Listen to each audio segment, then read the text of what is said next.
थाना गल्ला मंडी की हदूद अंजम फार्म रोड पर नामालूम अफराद की फायरिंग से वकील जहां बहक।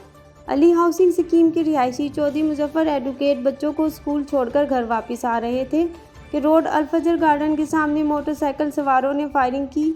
वकील मौके पर ही जहां बहक हो गया। लाश को पोस्टमार्टम के लिए अस्पताल रवाना कर दिया गया। वाकया बज़ाहिर दुश्मनी का शाखसाना लगता है। जल्द ही मुल्जिमान को गिरफ्तार कर लेंगे। मज़ीद जानते हैं साहिवाल से आसिफ नदीम की इस रिपोर्ट में।